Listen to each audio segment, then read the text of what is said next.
নমস্কার বন্ধুরা, বনশ্রীস kitchen and blogs থেকে সবাইকে স্বাগত জানাই। তোমাদের সাথে আজ শেয়ার করব বাঁকুড়ার বাঁধাকপির ঝালের রেসিপিটি কিন্তু খেতে দুর্দান্ত আর বানানো খুবই সহজ। চলো তাহলে কি করে রেসিপিটি বানাই সেটাই দেখে নেওয়া যাক।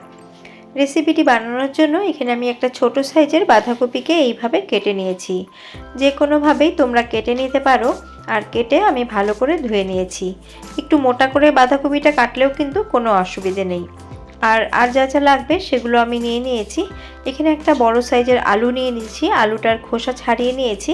আর আলুটা আমরা যেভাবে বাঁধাকপিতে দিই সেভাবে কিন্তু কাটবো না, আলুটাকে একটু অন্যভাবে কেটে নেব।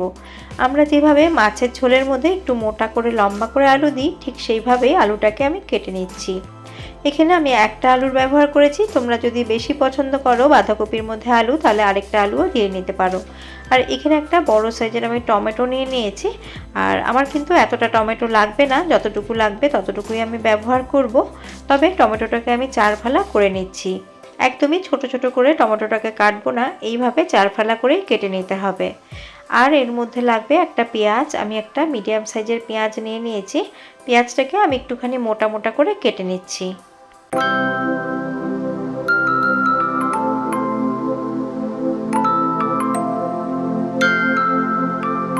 কাটাকুটি কমপ্লিট করে চলে যাচ্ছি নেক্সট স্টেপে। আমি একটা ছোট সাইজের প্রেসার কুকার নিয়ে নিয়েছি। এবার ধুয়ে রাখা বাঁধাকপিগুলো প্রেসার কুকারের মধ্যে আমি দিয়ে দিচ্ছি।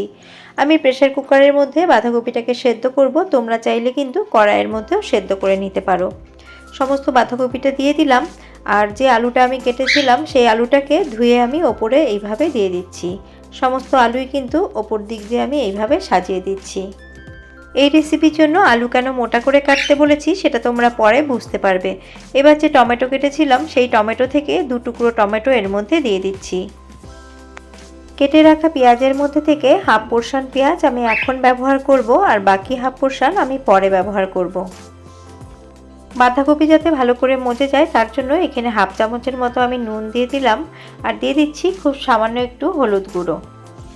ঝালের জন্য এখানে 4টে কাঁচা লঙ্কা দিয়ে দিচ্ছি। আর ঝালের পরিমাণ তোমরা কতটা পছন্দ করো সেই হিসেবে বাড়িয়ে কমিয়ে নেবে। একই সাথে এর মধ্যে কাঁচা সর্ষের তেল 1 চামচ দিয়ে দিচ্ছি। এবার সমস্ত কিছু যাতে ভালো করে সেদ্ধ হয় তার জন্য হাফ গ্লাস জল দিয়ে দিলাম।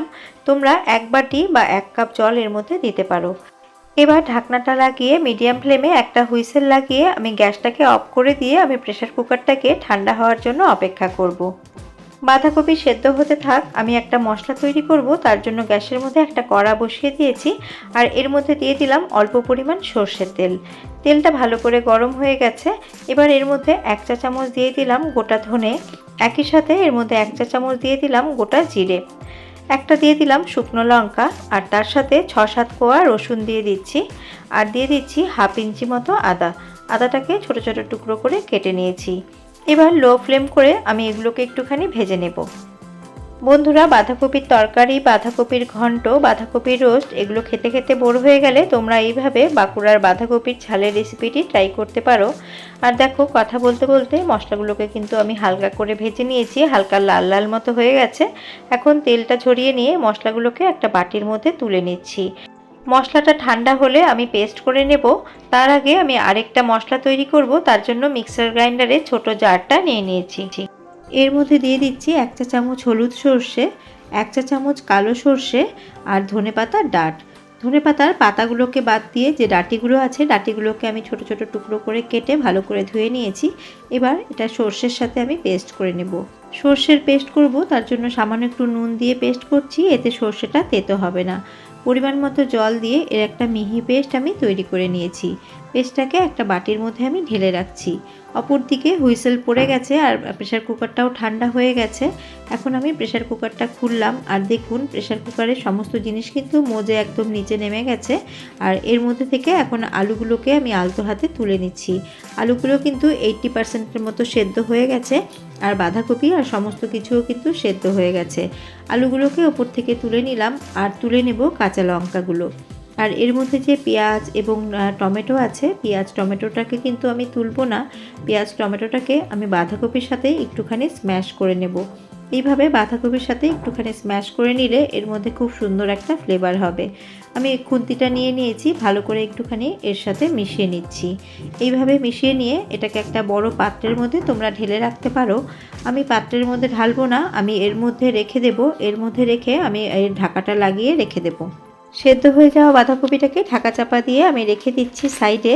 আর আমি যে মশলাটা আমি ভেজে নিয়েছিলাম সেই মশলাটাকে এখন পেস্ট করে নেব। তার জন্য মিক্সার গ্রাইন্ডারে ছোট জার নিয়ে আমি সমস্ত মশলা এর মধ্যে দিয়ে দিলাম। এর সাথেই আমি দিয়ে দেব কাঁচা লঙ্কা। যে কাঁচা লঙ্কাটা আমি বাঁধাকপির সাথে সেদ্ধ করেছিলাম সেটা দিয়ে দিলাম। একই সাথে আমি 1 টুকরো টমেটো দিয়ে এটাকে পেস্ট করে নেব। 2 টুকরো টমেটো দিলে টমেটোর পরিমাণ বেশি হয়ে যেতে পারে, তার জন্য আমি 1 টুকরোই ব্যবহার করেছি।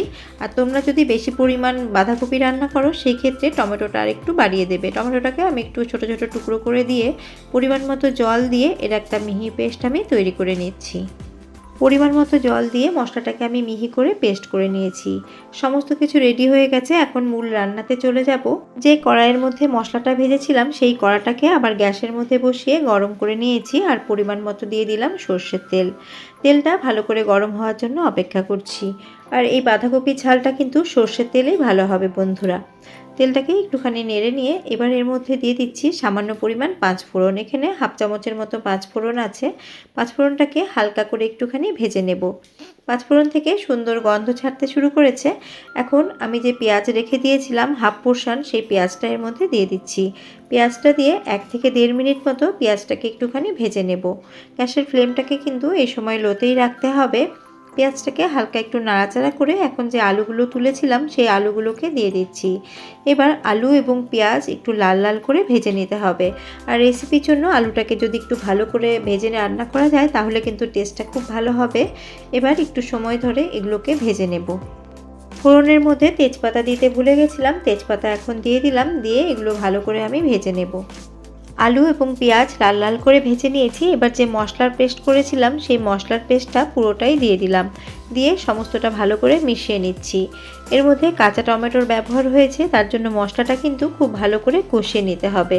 গ্রাইন্ডার ধোয়া সামান্য একটু জল দিয়ে মশলাটাকে একটু সময় ধরে ভালো করে কষিয়ে নেব। তার আগে এর মধ্যে আমি দিয়ে দেব গুঁড়ো মশলা। এর মধ্যে যেহেতু জিরে ধনে দেওয়া আছে তার জন্য এর মধ্যে শুধুমাত্র আমি হলুদ গুঁড়ো দেব আর দেব সামান্য একটু কাশ্মীরি লঙ্কার গুঁড়ো কালারের জন্য।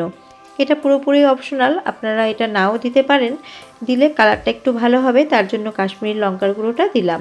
এবার লো ফ্লেম করে মশলাটাকে খুব ভালো করে কষিয়ে নেব যতক্ষণ না টমেটোর কাঁচা গন্ধ চলে যাচ্ছে বা এর মধ্যে থেকে তেল ছেড়ে আসছে। খুব ভালো করে মশলাটা কষিয়ে নিয়েছি আর মশলা থেকে তেলও ছেড়ে আসছে। এই পর্যায়ে যে বাঁধাকপি সেদ্ধ করেছিলাম সেই বাঁধাকপিটা দিয়ে দিচ্ছি। জল সমেতই বাঁধাকপিটাকে দিয়ে দিলাম।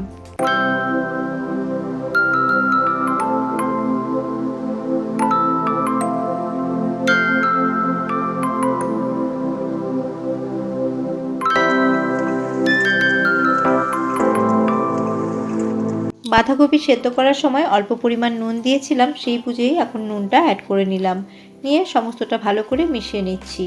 এখন বাঁধাকপির মধ্যে সমস্ত মশলার ফ্লেভারটা যাতে ভালো করে ঢুকে যায় তার জন্য বাঁধাকপিটাকে আরেকটুখানি ঢাকা চাপা দিয়ে সেদ্ধ করব। তার আগে আমি গ্যাসের ফ্লেমটাকে একদম লোতে করে দেব। লোতে করে দিয়ে 4-5 মিনিটের জন্য ঢাকা চাপা দিয়ে রান্না হতে রাখলাম। বন্ধুরা, বাঁধাকপিটাকে আগেই ভাপিয়ে নেওয়া হয়েছিল, তার জন্য রেসিপিটি রান্না করতে কিন্তু খুব কম সময় লাগে। আর এই যে 5 মিনিট পর আমি ঢাকা খুললাম। ঢাকা খুলে বাঁধাকপিটাকে একটু নাড়াচাড়া করে নিচ্ছি। এই পর্যায়ে বাঁধাকপি এবং আলু ভালো করে সেদ্ধ হয়ে গেছে। আমি যে সর্ষের পেস্ট তৈরি করেছিলাম সেখান থেকে 2 চা চামচ পেস্ট এর মধ্যে দিয়ে দিচ্ছি। আর বাদবাকি পেস্টটা আমি রেখে দেবো, অন্য রান্নায় ব্যবহার করব। আর তোমরা যদি সর্ষের বেশি ফ্লেভারটা পছন্দ করো সেই ক্ষেত্রে পুরোটাই দিতে পারো। তবে আমার ঘরে সর্ষেটা একটু কম পছন্দ করে, তার জন্য এখানে আমি অল্প করেই ব্যবহার করলাম। করে সমস্তটা আমি লো ফ্লেম করে ভালো করে মিশিয়ে নিচ্ছি। প্রতিদিনের মতো আবারও বলছি, আমার পুরনো বন্ধুদের আমার পাশে থাকার জন্য অনেক ভালোবাসা। আর নতুন বন্ধু যারা আমার চ্যানেলটিকে ভিজিট করেছো, আমার চ্যানেলের ভিডিও যদি একটু হলেও ভালো লেগে থাকে তাহলে আমার চ্যানেলটিকে সাবস্ক্রাইব করার অনুরোধ রইল। আর পাশে থাকা বেল আইকনটির অল প্রেস করে দিলে আমার নিত্য নতুন ভিডিওর আপডেট সবচেয়ে আগে তোমাদের কাছে পৌঁছে যাবে। কথা বলতে বলতে নাড়াচাড়া করে নিয়েছি। আর দেখো জলীয় ভাবটা অনেকটাই টেনে এসেছে। সবশেষে এর মধ্যে 1 মুঠো ধনেপাতা কুচি দিয়ে দিচ্ছি। অবশ্যই করে এই ধনেপাতা কুচিটা দিয়ে দেবে তাহলে কিন্তু এর টেস্টটা খুব ভালো হবে। আর তোমরা চাইলে কিন্তু এর মধ্যে গরম মশলাও দিতে পারো, তবে আমি বলবো এর মধ্যে ধনেপাতা দিলেই এর টেস্টটা বেশি ভালো হবে। দিয়ে সমস্তটা আমি মিশিয়ে নিচ্ছি। আর এই বাঁধাকপিটা কিন্তু খুব একটা বেশি শুকিয়ে নেব না। দেখো বাঁধাকপিটা প্রায় আমার রান্না হয়ে গেছে, একটুখানি এর মধ্যে জুসি ভাব থাকবে, তাহলে কিন্তু খেতে ভালো লাগবে। ভাত দিয়ে খেতে কিন্তু এটা দুর্দান্ত লাগে, আর রুটি দিয়েও কিন্তু অসাধারণ লাগবে।